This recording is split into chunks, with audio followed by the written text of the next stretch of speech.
He said that Jesus Christ has risen,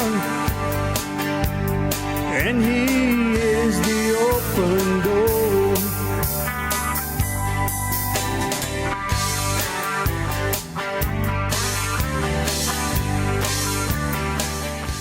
Well, how you doing, everyone? Welcome to this episode of the Cajun Conservative Show, where we talk about life, we talk about liberty, and we talk about the pursuit of happiness. And we show the world that, yes, Cajuns do have intelligence. Hope you're having a good day, good week, wherever you're located on the platform you're listening. If that's Apple, Google, Spotify, or Rumble, or YouTube. I know that was a lot in my brain. Ladies and gentlemen, I'm excited tonight because I am not producing. I'm just talking. And look, I can produce good and I can talk good, but as you know, I have a producer in training called Hezekiah. And he's giving you the hand signal already. He got the camera in front of him. So if you see a hand, it is not mine. It is Mr. Hezekiah. We are working on getting him a camera and a microphone. So, but that's only if you're listening on YouTube. You might be thinking on the audio side, what are you talking about? But anyway, Hezekiah, for the first time, he is producing the Cajun Conservative Show. Let's give him a round of applause. Yay. So anyway, but a whole production team. And look, I said this on the podcast on Brothers Just Searching earlier. We went ahead and recorded that. And I want to thank my production team over here. For a long time, Cajun Conservative, we had LB. Unfortunately, LB got too busy with Brothers Just Searching and all. So we went ahead and I started doing my own thing. And look, we love volunteers here, ladies and gentlemen. We don't make no money. Like I said, I don't ask for money. I just ask for a listen and a like and a share.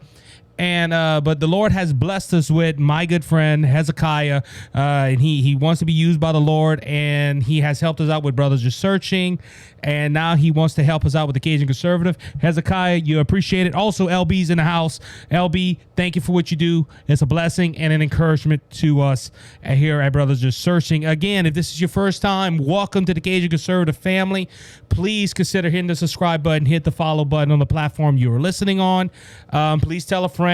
And if you're a continued supporter and listener of the Cajun Conservative, thank you. My heart is overwhelmed when I do this show and I hear people say they like the show. And please continue to support it. Please continue to tell your friends. Love you guys, and thank you for your continued support. Ladies and gentlemen, I've been talking about the GDP for a while now. Me personally, I believe we're in a recession.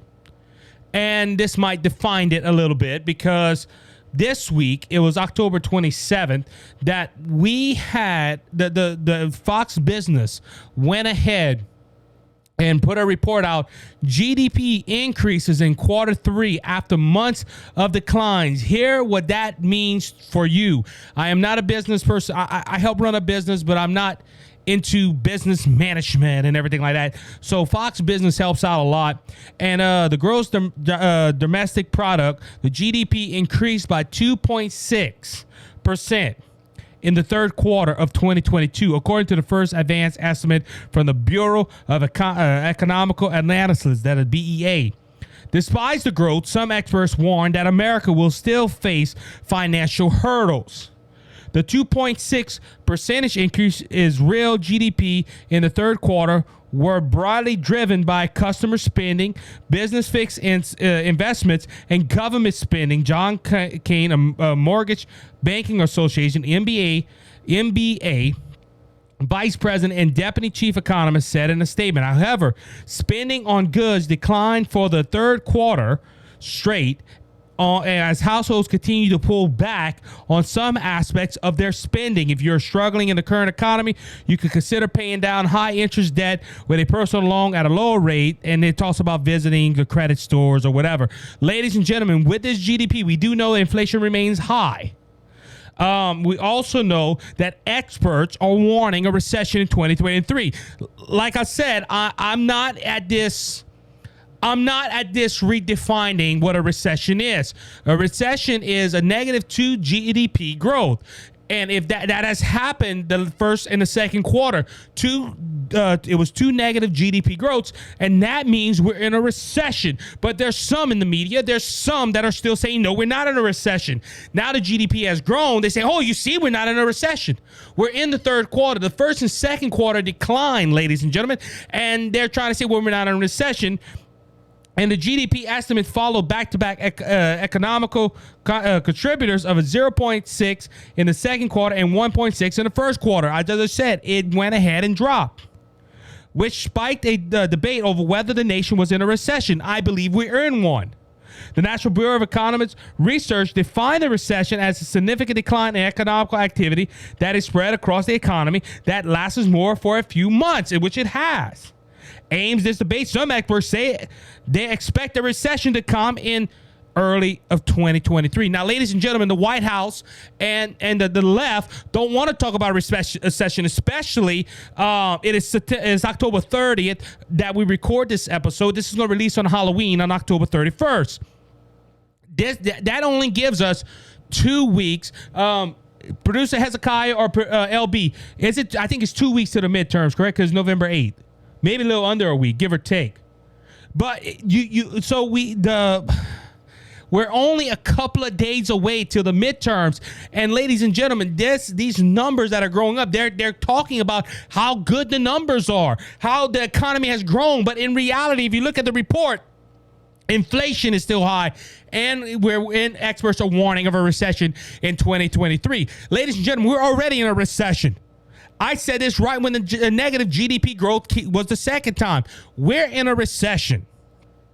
But you see, the left don't want you to talk about that. The left don't want you to hear about it. All the left wants you to do, all the left wants to do is go around saying how good the economy is and how gas prices have gone down. Yes, ladies and gentlemen, gas prices have gone down after going up after the Saudi Arabia incident, and where President Biden asked them not to decrease oil production until after the midterm elections.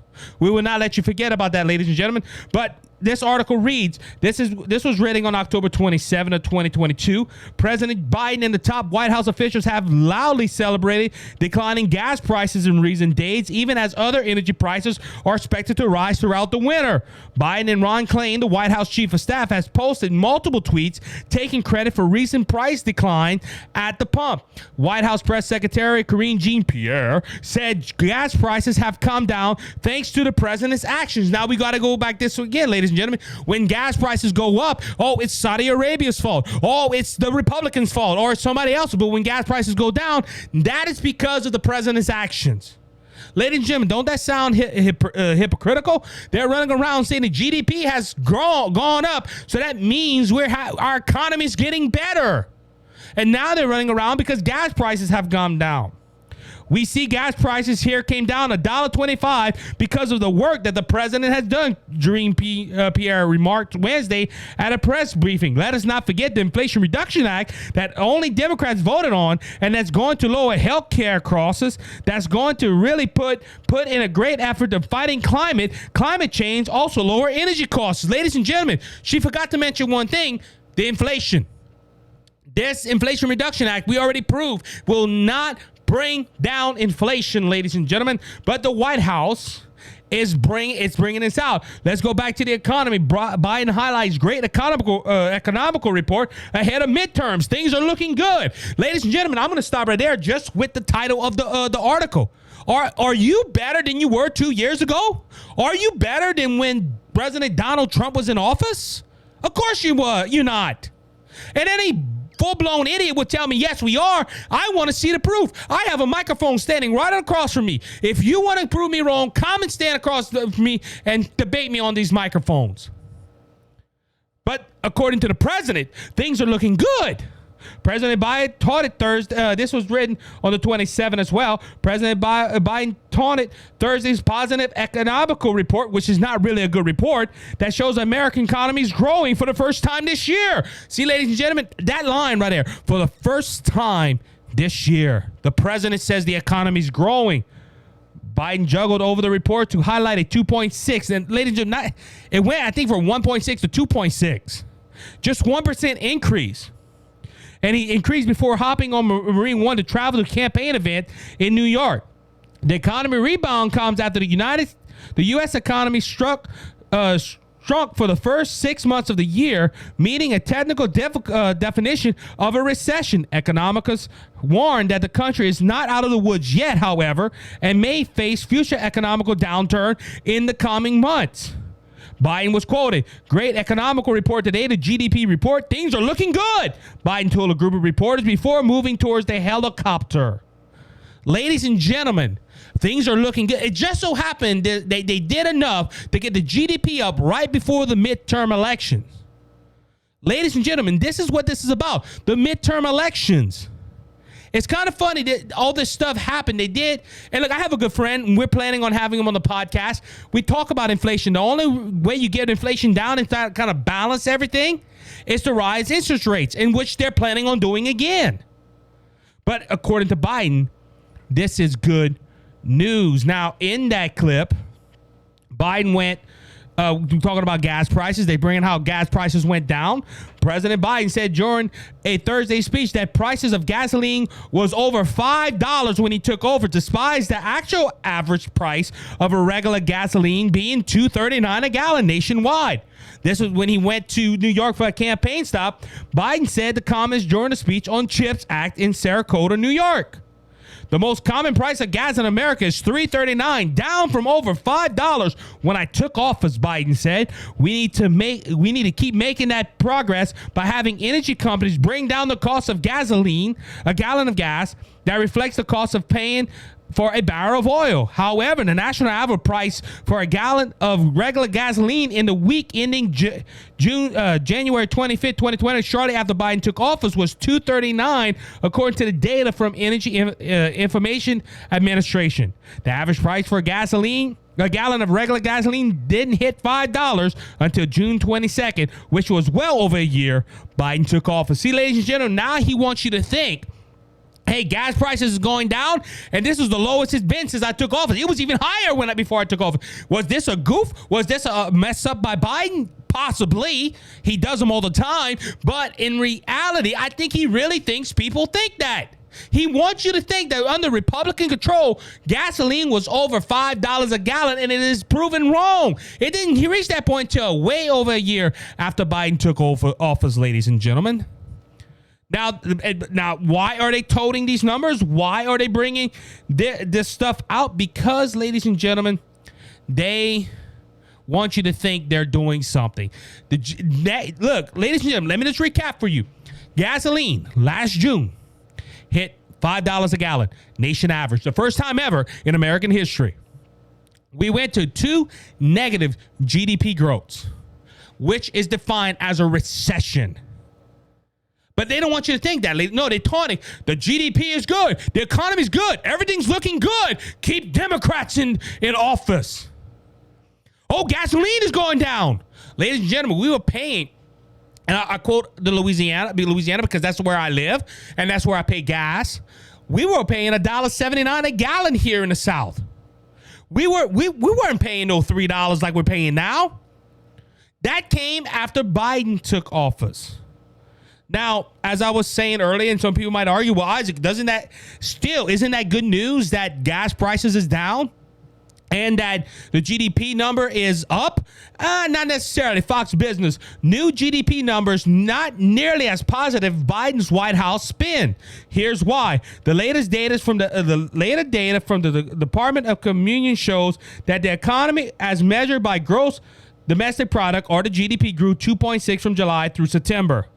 At an annual rate, after 2 consecutive quarters of negative GDP growth, the economy is now roughly flat for the first 9 months of 2022. A thought depressing. That's not the worst part. The real devil is always in the details. The third quarter GDP report does not show a stronger customer or a healthier business climate. Rather, customer expectations grew at an enormous 1.4%.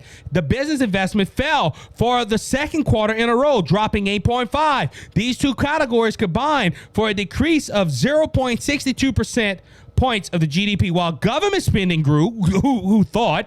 Even including the non-productive government sector, these three categories combined negative 0.2% points to GDP growth.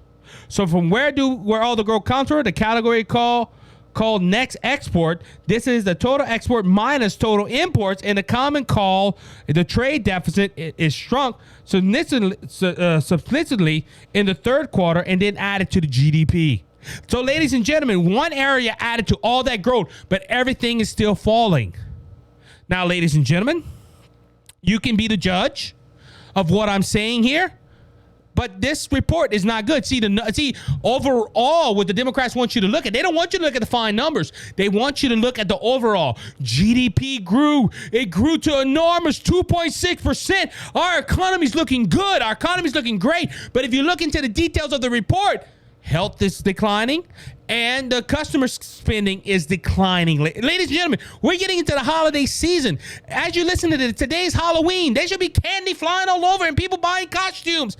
Ladies and gentlemen, they might be going around with a sheet because they can't afford a costume from the Halloween store. Ladies and gentlemen, the details are bad. The details are not showing. The small numbers in there is still showing that we are not doing well. Now, you might ask me, Isaac, people don't look at it like you do. People are going to see that GDP is growing, gasoline prices is going down. Oh my goodness, this is going to boost the Democrats, and the Democrats going to stay in power. Not according to an opinion piece from Fox News. The GDP boost too little, too late to help Democrat strategists. Excuse me. Now this is Democratic strategists. This ain't Republican strategists. This ain't GOP people. This is Democrat. Congressional Democrats got some economical news Thursday aimed for the year high inflation, but it's likely came too late to benefit the party ahead of the November midterm elections. Why, ladies and gentlemen? Because people still remember the $5 gasoline prices. The people still remember the negative GDP growth. People are still facing problems with the paycheck and seeing the economy is going down from an all-time high under President Trump to an all-time low under President Biden. And people are still seeing this. This is why Democrats are pushing abortion. This is why Democrats are pushing issues that don't make sense. Why are they campaigning on certain things when they're not campaigning on crime and border security and inflation and all this stuff to make it better? Because they're the ones that caused the problem. And they're using this, ladies and gentlemen. I've seen this. I've seen President Biden. I've seen Karine Jean-Pierre. I see all these people quoting this GDP number and saying how it's a good thing, and they're trying to make people think, look, the economy's good. But the problem with it is it's a little bit too late. If this would have happened the last quarter, it maybe would have worked. But because of this quarter, it happened 2 weeks before the midterm election, people say, yeah, it might be good, but we still remember all the failures that the Democrats have done. On that note, I'm going to go ahead and take a break. We'll be right back after this short break.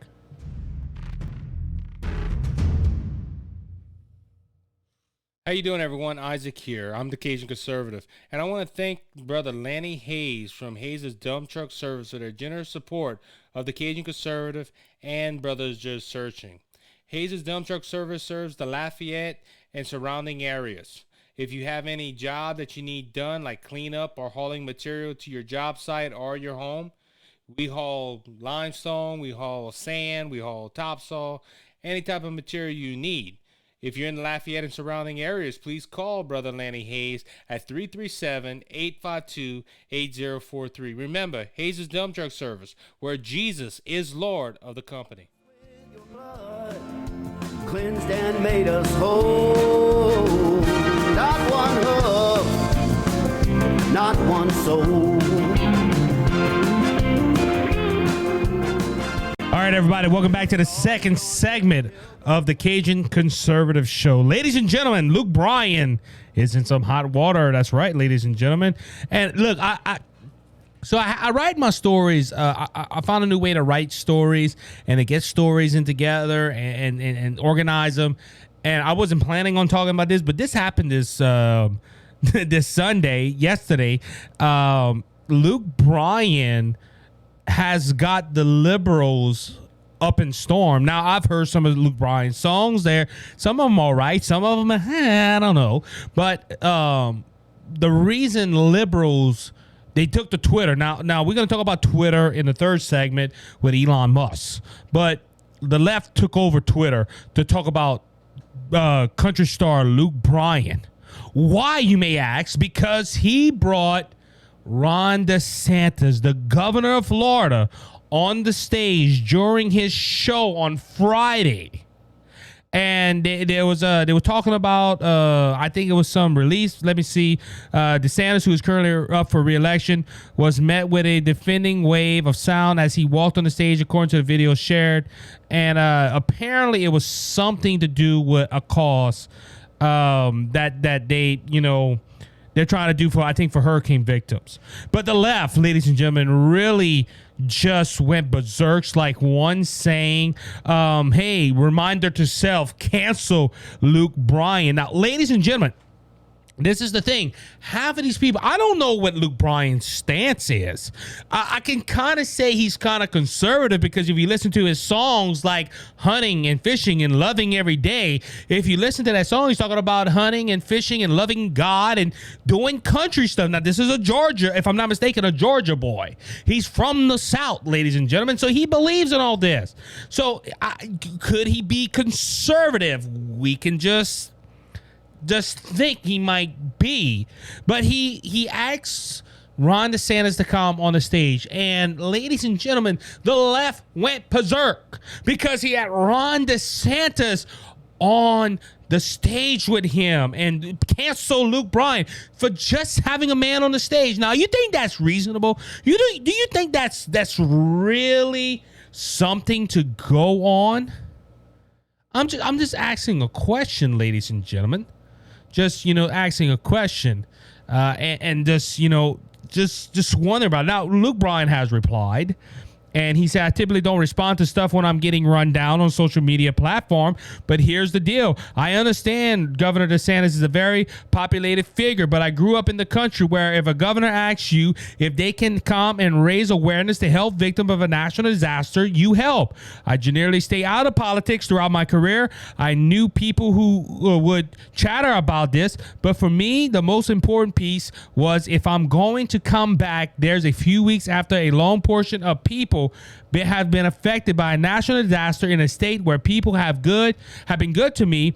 This felt right. Raise awareness, have a little fun between Georgia and Florida college fans before the game, and do what I love on stage. This is all I'm saying about this. I'll be outdoors with my boys enjoying your Sunday. Love y'all. Go Dogs. Hey, Hezekiah, I have an issue with Luke Bryan. We got to cancel Luke Bryan. He likes the Georgia Bulldogs. We can't have that, dude. We can't have that. You understand? I'm just letting you know, okay?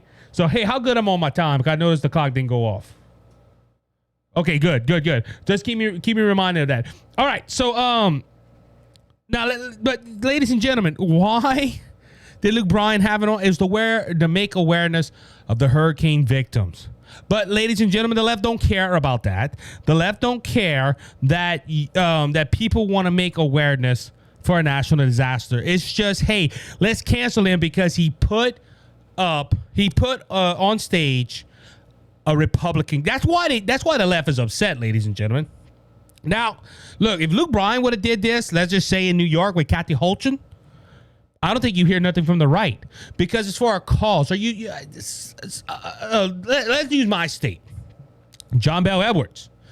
If John Bel Edwards will call me, and look, I'm not a John Bel Edwards fan. I do not hold his policy. But if we had a disaster here and John Bel Edwards would call BJS Media and say, hey, can I get on the Cajun Conservative Show to talk about the awareness of the disaster that happened in the state of Louisiana? 9 out of 10, I would put him on. I don't think you hear no liberals for sure and no right conservatives tell me how bad I am. Now, politically, I don't like John Bel Edwards. But for a cause like that, I would do. You wouldn't hear nothing from the right. Hey, that's for a good cause. That is to help the Louisiana people. No, the left just sees Ron DeSantis go up on a stage with a Georgia boy, and they go berserk. I think it's stupid, to be honest with you. Anyway, so let's go ahead and talk about, last week we had Dr. Oz, Mehmet Oz, and John Fetterman's debate. And it was bad. We did a recap of it, and it was. I remember saying that was the worst thing I ever seen. It's not John Fetterman it's just John Fetterman's condition after the stroke is bad, ladies and gentlemen. It's so bad that he could not comprehend. He had to have closed captioning. It was just bad. And we on Fox News, they wrote a report. So apparently Schumer was talking with President Joe Biden on Thursday, and he admitted in a hot mic moment that the Pennsylvania Senate Democrat candidate John Fetterman hurt his chances with a shaky debate performance.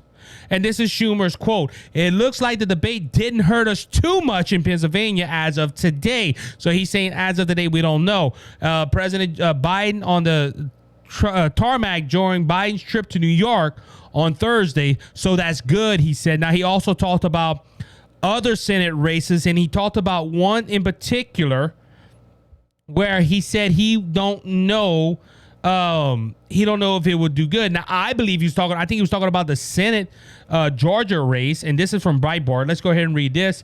In one exchange, Schumer focused on the Georgia U.S. Senate race between Republican Herschel Walker and Democrat Ralph Warnock, admitting that the seat may flip to the GOP. The state we're going downhill is Georgia. It's hard to believe they will go for Herschel Walker, Schumer can be heard telling Joe Biden. So Joe Biden and Chuck Schumer talking about the Senate races. And ladies and gentlemen, I've been saying this.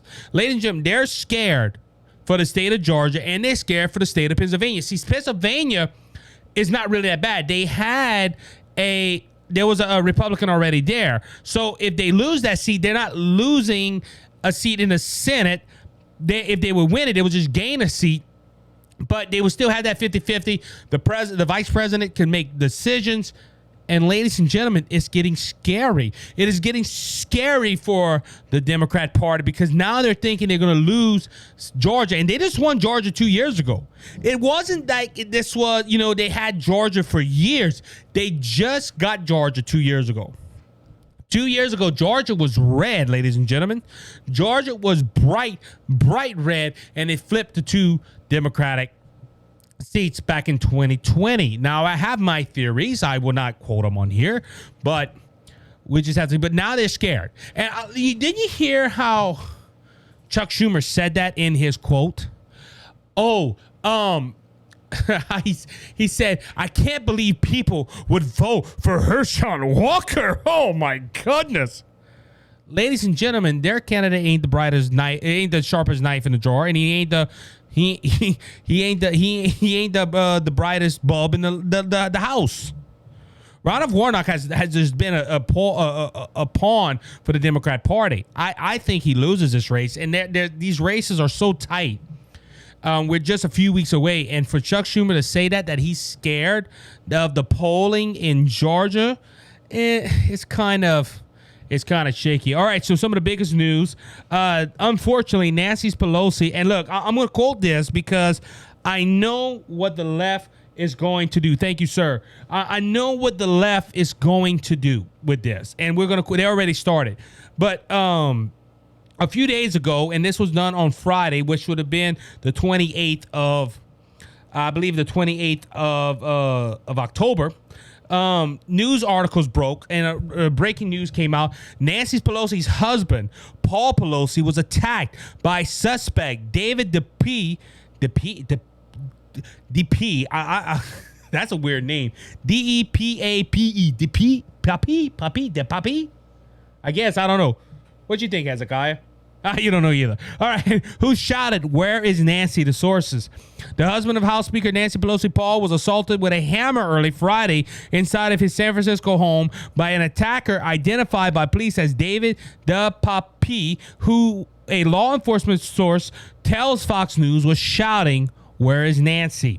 Where is Nancy?" The San Francisco Police Chief William Scott said DePape, 42, is now facing charges of attempt homicide, assault with a deadly weapon, elderly abuse, burglary, several other additional felony stemming from the incident after 2 a.m. Scott said police responded to a well-being check and found DePape and Paul Pelosi, 82, struggling over a hammer. He said officers then witnessed DePape, I hope I'm saying that right, as he pulled the hammer away from Pelosi and violently assaulted him. So, ladies and gentlemen, Nancy Pelosi Husband was insulted, and look, this is not good, ladies and gentlemen. This is sad. Look, I don't like Nancy Pelosi and her policies. I don't. I really don't. And this woman is older than dirt, and she's been in Congress for that long. I'm going to quote Rush Limbaugh. Rush Limbaugh said that they were born into Congress. Basically, that's all they did. But ladies and gentlemen, for a person to go into the house of a congresswoman, I don't care how much you don't like the woman. I don't care how much you don't care for her policies. You don't resort to violence. This is wrong. No sane person, no Republican, for that matter, would go ahead and do this. Now, this goes to the next point. Now, Nancy Pelosi has put out a statement about her husband, and she said that her husband's doing well. This is according to Fox News. House Speaker Pelosi said in a letter to all the members of Congress that her family is heartbroken after a violent man attacked her husband, Paul Pelosi, on early Friday morning in the couple's San Francisco residence. This is her quote. Yesterday morning, a violent man broke into our family's home, demanded to confront me, and brutally attacked my husband. Our children, our grandchildren, and I are heartbroken and traumatized by the life-threatening attack on our pop. We are grateful for the quick response of law enforcement and emergency services and for the life-saving medical care he is receiving, Nancy Pelosi said in a Dear Colleagues letter to all members of Congress on Saturday. Now, this is a part right here I want to mention. She thanked law enforcement, but she was one of them that wanted to defund the police a while back. But on that note, now, ladies and gentlemen, why am I bringing this up? It is a tragedy. I don't think it's right what whoever did this man shouldn't have done this thing. This was wrong to assault a congresswoman. I don't care how much you disagree with them. You need to respect the office they hold. But this is why like I said, this is why I'm bringing it up, because Democrats all over now. Nancy Pelosi hasn't said anything that I'm aware of, but people in this country are saying it is the rhetoric of the right. This is why, and ladies and gentlemen, they do this for January 6th. The rhetoric that was given to Donald Trump on January 6th, that's what made them go to the Capitol. They're getting fed lies, and they're getting fed. Ladies and gentlemen, I believe some things that some people might act like, say, what you're talking about. But guess what? I'm not going to go run up to somebody's house and assault them. I'm not going to do that.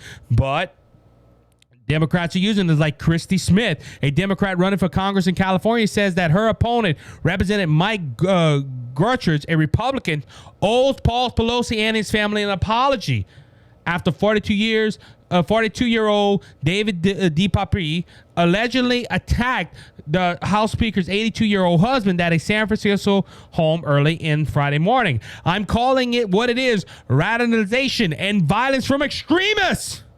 And it's a direct result of people like my opponent. And she talks about the representative. Smith said in a tweet on Friday afternoon, Mr. Pelosi and the family are owed an apology from you, Mike. The people of this country deserve better than your objective denouncing politics. Smith quoted tweet a radio clip in which Garchin publicly called House Speaker Nancy Pelosi evil, where he can have that opinion. This is a free nation. So, ladies and gentlemen, the left is already using this as a ploy, as something to say, hey, it is the Republicans' fault. The rhetoric, the brainwashing, it is all Republicans' fault. And that ain't the only example, ladies and gentlemen. This is from the Daily Caller on the 28th of October. Liberals rushed to blame Republicans and members of the far right Friday for the attack on House Speaker Nancy Pelosi's husband, Paul. The assailant broke into the home in San Francisco and violently assaulted him while Nancy Pelosi and her private security was located in Washington, D.C. Her husband was transported to the hospital where he's recovered from his injuries. But liberals on Twitter blamed the far right and supporters of former President Donald Trump for the attack, just like they're doing on January 6th, ladies and gentlemen. Even thought there is no confirmed information about the suspect or the motivation for the attack. This was written on Friday, ladies and gentlemen. We don't know why someone violently assaulted Paul Pelosi today yet, but it's hard not to notice that some Republicans who kept talking about crime keep inciting people to violence. Their logic to self-preparation More fears, more violence, more guns. Rise and repent. Dr. Albert Elsly, a Democrat and CNN political commentator, wrote on Twitter. We had other people. The terror of Dublin. Somebody attacked Paul Pelosi because they didn't like his wife's politics. Think about where our country is right now. Violence in a private home over politics. I missed 2012, our last normal election cycle. P.S. I love you, Speaker Pelosi. Ladies and gentlemen, hold on. This person that wrote this is correct. Think about where our country is right now. Violence in a private home over politics. Well, what about the summer of love? What about in 2020 when they had an incident in Minneapolis, Minnesota with George Floyd? And politicians paid people's bonds to get them out of jail. And they went and burned cities. Well, oh, that ain't violence. I like one person I heard. It was done at night, so it wasn't considered violence. Ladies and gentlemen, people were attacked. People were hurt. Cops were injured during the summer of love. But that we just remember January 6th and what happened to Paul Pelosi. Thank you, sir. That is okay. Thank you. He's flashing my time right there. I'm almost done. Producer Hezekiah. Hold on for a second. Scott Hoofman, pro-choice, quoted on Twitter, "What happened to Paul Pelosi early this morning is a horrifying contention of violent political expression in this country." Doug Gordon, all kinds of Republicans will come out with nice and symptomatic statements today about Paul Pelosi while they sit silently by Trump and other encourage political violence. This quote, several of the left also criticized a segment of Fox News American Newsroom where anchor Bill Hamer and contributor Louis Terrell focus on rising crime rates across the U.S. Terrence said that crime does discriminate against race, gender, and political affiliation. These are extreme. Nikki McCain-Rimas. There are extreme few details about the attack on Paul Pelosi, but Fox is already hammering the story into crime run empathy, midterm narrative.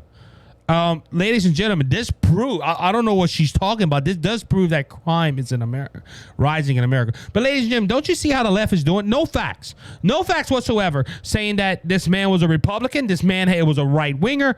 We don't know. None of us know this. But the left goes ahead and says it was because of political motivation. We don't know that. We don't know why. Him speak, we can assume, as you hear it, where's Nancy? It could have been a far right person. That's just my observance of reading this. But ladies and gentlemen, the left is quick to attack the right because it is. And it's sparking political violence. But when someone like Ted Cruz goes on the Views and talks about the Antifa riots, whoopee, says, oh no, it was Antifa riots. It's funny how the Democrats have amnesia when it comes to their political violence, but want to remind us of so-called political violence on our end. On that note, I'm going to go ahead and take a break. I'll be right back after this short break.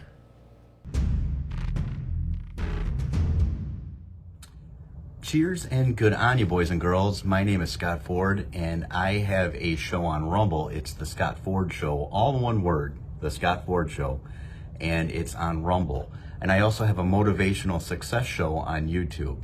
So go ahead and subscribe and ring that bell. That would mean a lot to me. Enjoy your life. Thank you, Isaac. God bless. You're my peace of mind. When this old world seems to get me down. All right, everybody, welcome back to the third and final segment of the Cajun Conservative Show today. Please do me a favor if you're on Facebook or on YouTube. You might not like my policies. You might not like my views on politics, but tell me how Hezekiah is doing as the first-time producer of this episode right here. And I think... yes, this is episode 131. right before October 31st. I'm just saying. So our episode 131, we have come a long way. Now we got a lot of help at BGS Media. It is awesome. Hezekiah, you're doing a good job, man. I might have to give you a 1 cent raise. You know, you got 2 cents right now. I might have to give you. You might not be here. Well, that's okay. I still know how to do all my stuff. So anyway, hey, this feels good though. I'm not gonna lie. It's weird doing a podcast where I don't have to worry about buttons except the iPad. So hey, But anyway, let me know how Hezekiah is doing. If I should keep him, I'll just say, hey, I can't beat the price, ladies and gentlemen. Hey, volunteer work. Hey, that's the best thing. We appreciate you, Hezekiah. Anyway, so negotiators from the European Union has reached a deal, ladies and gentlemen. Now, what is this deal? This deal breaker that could help the world, especially the European Union. They made a deal that would effectively ban sale of gas-powered cars beginning in 2035. Ladies and gentlemen, I'm glad this didn't happen in World War II, because if this happened in World War II, and look, okay, Hezekiah is giving me it banned gas-powered cars. Yes, European Union did this. Laughing. But hey, okay, so hey. Okay, hold on, European. Poor Europe. They can't get gas. They can't get oil to run their furnaces. So they're gonna be cold this winter. Now you're telling them by 2035 they will not be able to have gas powered cars. Look, ladies and gentlemen, I'm gonna make a quote right here. I said it about Canada. I'm saying it about Europe. I'm glad I live in America. But you see, ladies and gentlemen, California really started this all up. So I'm kind of scared. Now, the deal was reached on Thursday by negotiators from the EA member countries, the European Parliament, and the European Commission. By 2035, the new law states that car makers must cut their CO2 emission by 100%, rendering it impossible to sell cars that are gas powered. So, ladies and gentlemen, Europe now. I think Great Britain is no longer part of the European Union. But, ladies and gentlemen, all across Europe, if you live in Europe, God help you. God help you, ladies and gentlemen, because and look, you know what's sad? I'm gonna bring this to American politics. This is what the left wants. Oh, Isaac, how dare you say that? You have no proof of that. Really? I just mentioned California. Gavin Newsom, as we call him here, Gavin Newsom wants to take away your gas-powered vehicles. He wants you to have EVs by 2035. And ladies and gentlemen, like all of a sudden, you not driving gas vehicles is gonna save the planet. Look, we're on this floating rock that's called Earth. And there's only one sovereign controller of this earth, and that is God. So, I said it, the Bible says it at the book of Revelation, that one day this earth will burn up. But it's not going to burn up right now. Well, how you can say that? Well, the church is not. The church is still here, ladies and gentlemen. But the EU wants to ban. Well, they already made the agreement. And like I said, it's sad. Europe can't get oil to run their furnaces, and it's going to be a cold winter in Europe. It's going to be a cold winter in Germany.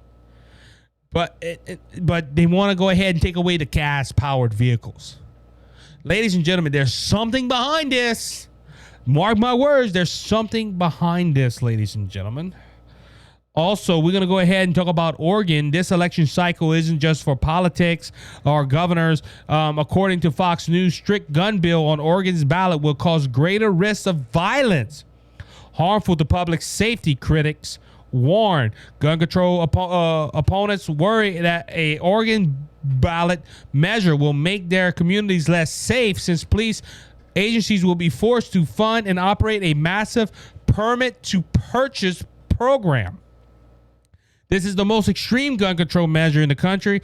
At our less one of the most extreme, Oregon State Shooting Association president Carrie Spurgeon told Fox News it will verily eliminate firearm sales in Oregon as written. If approved, a measures 114 will require a background check, hands-on firearm training, fingerprint collecting, and a permit to purchase a gun.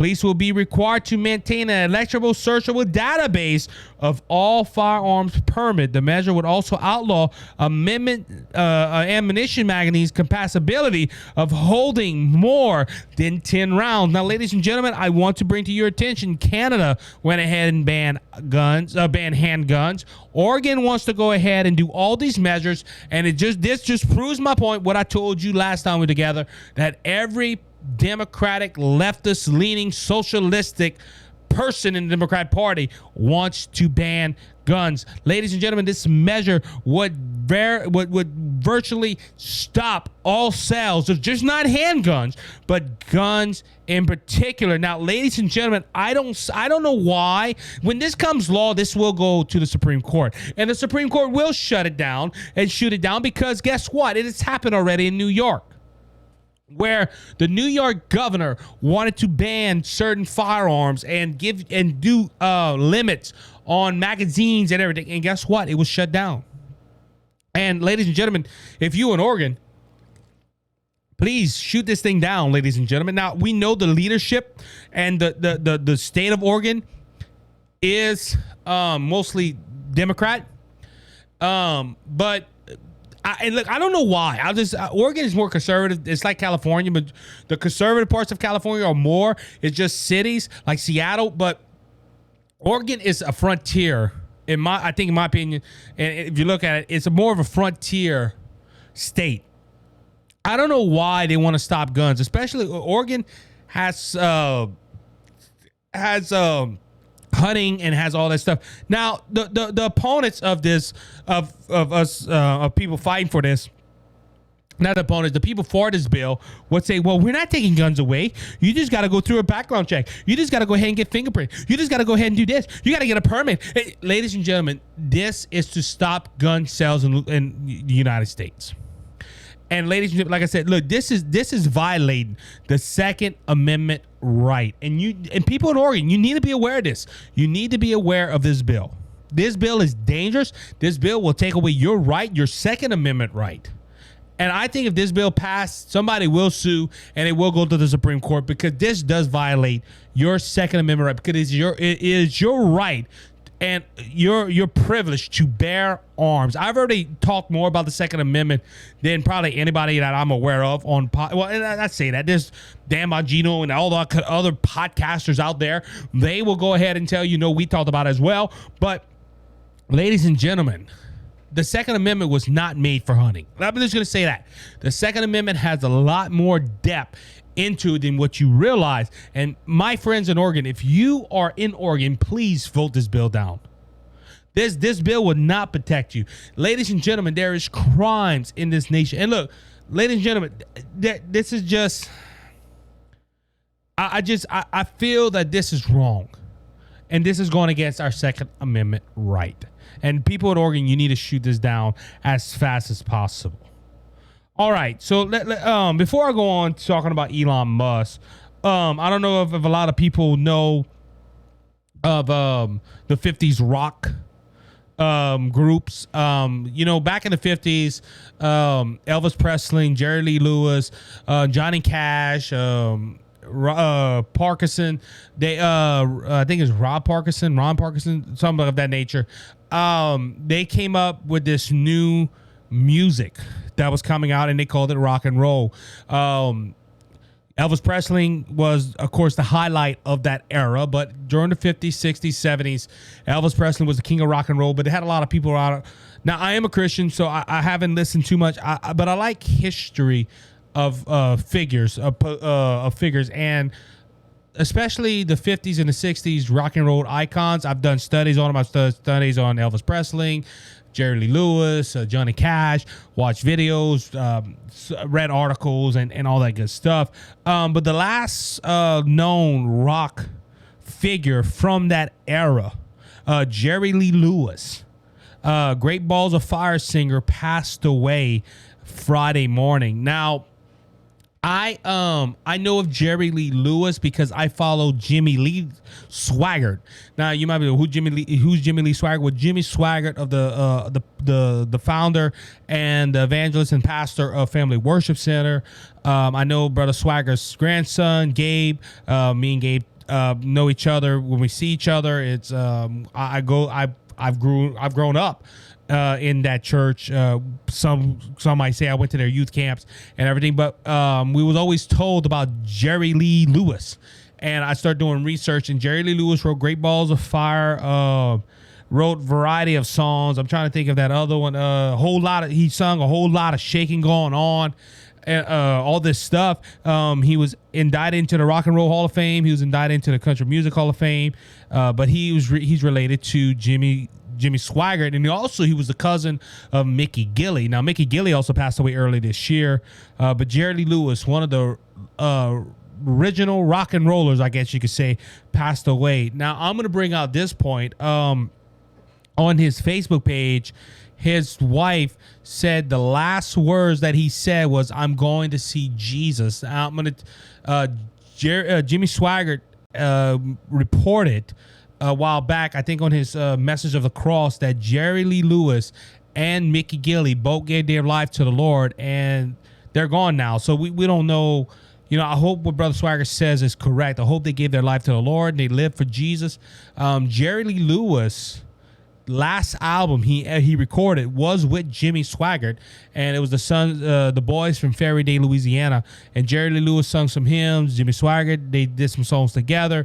It was reported that Mickey Gilley and Jimmy Swaggart was going to do the same thing. Unfortunately, Mickey Gilley passed away before that happened. But Jerry Lee Lewis and Jimmy Swaggart, their last album was The Boys from Fairy Day, Louisiana. A little plug to Brother Swaggart's ministries. But yeah, it's an icon. Now, Jerry Lee Lewis had a lot of scandals and everything, but hopefully he gave his life to the Lord, and that's what we're hearing, that he gave his life to the Lord, especially if that was his last words, "I'm going home and see Jesus." So we can praise for that. I'm not trying to be in the wrong mindset, but I guess when he got to heaven, there was a whole lot of shaking going on. Let's just say that. All right, so let's go ahead and talk about a few other things. And y'all know the third segment is really bouncing around to stories that I really want to get to. I did say I was going to talk about Elon Musk. I want to try to get to that. But group can monitor Arizona ballot drop boxes, federal judge rule. A federal judge Friday refused to bar a group from monitoring outdoor ballot boxes in Arizona's largest county, where watchers have shown up armed and in ballistic vests, saying to do so could violate the monitor's constitutional rights. U.S. District Judge Michael LeBaron said the case remained open and that Arizona Alliance for Retired Americans can try again to make its argument against the group, calling itself Clean Election USA. A second plaintiff, Vito Latino, was removed from the case. So, so this is, I'm going to give you some background on this. There was allegations that there was voter fraud in the Mariposa County with the drop boxes, and this group said their inspiration was 2,000 Mules from Dinesh D'Souza. The government and other agencies said there's no proof of it. So it was an open argument. But some of these people said, look, we want to make sure there's nothing going on. So they went outside and they stood with firearms, which I think that was more extreme than they should have been. But they were watching the ballot boxes. And some groups thought it would intimidate people not to put their vote into that ballot box. Well, there's ballot boxes all over Mariposa County, so they can go ahead and do what they want. But at the same time, the left was upset because these people decided to do this. And the judge said, look, they didn't do nothing wrong. I had a Red State article, and I deleted it by accident. I couldn't find it, where the judge was like, look, they have a constitutional right to watch the box. It's a public box. If they're not telling people anything, they can watch it. They can film it. They can do whatever they want. And now the left is upset. Now, if everything was all right, why you're upset?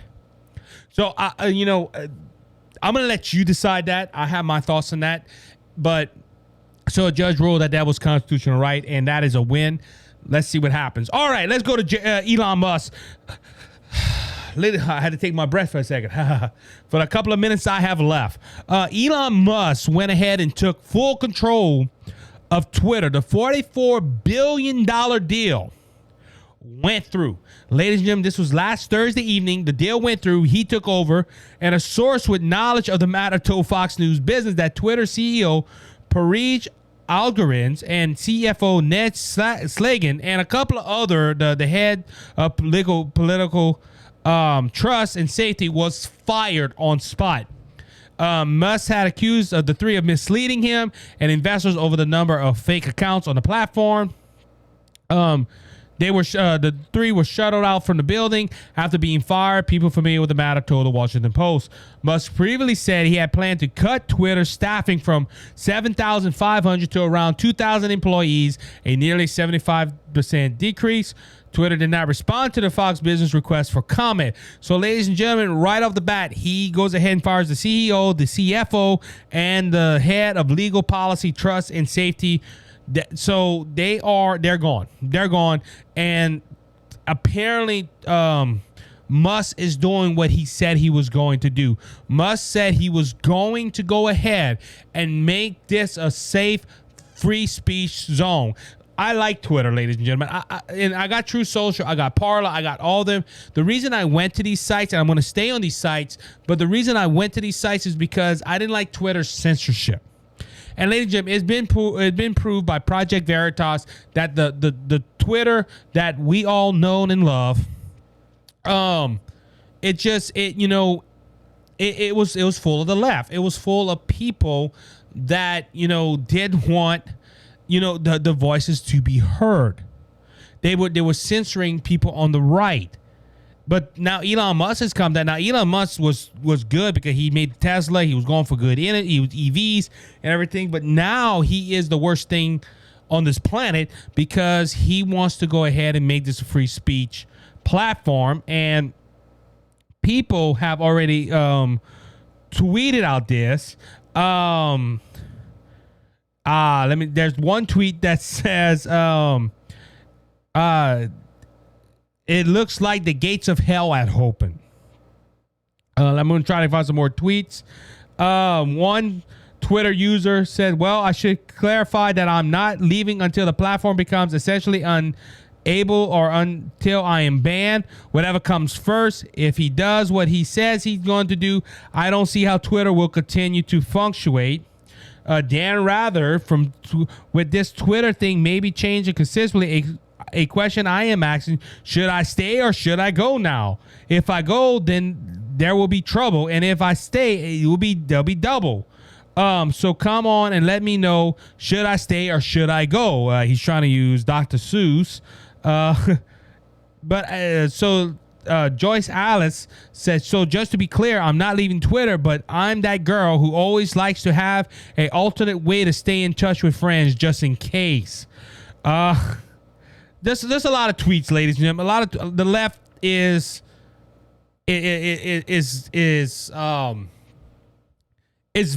got their calzones on a bunch. Let's say it like that. They got their calzones on a bunch. They're upset that now Elon Musk has Twitter. He wants to go ahead and he wants to make it a free speech platform. Now, I'm going to say this because a lot of people have been asking me, will Donald Trump go back to Twitter since Elon Musk has accepted the deal and has control of it? No. Donald Trump has already said, I got True Social. I want to expand True Social, and I'm going to do that. So Donald Trump probably will not be back on Twitter, but don't be surprised if he goes back on, ladies and gentlemen. Twitter was a big avenue for Donald Trump in the 2016 election and also the 2020 election.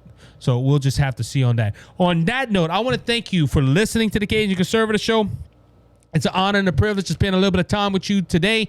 Thank you for listening to the show. Please like it. Please share it. Tell a friend. Email it. Text it out. Something of that nature, ladies and gentlemen. So until next time, be blessed, be encouraged. Remember, Jesus Christ is coming back, and he's coming back soon. So don't be faint of heart, because Jesus has overcome the world. If you want to know Jesus as your personal Lord and Savior, email the show. Contact us on Facebook. We will tell you how to make Jesus your Savior and make heaven your eternal home. Until next time, be blessed, be encouraged. You have a good one.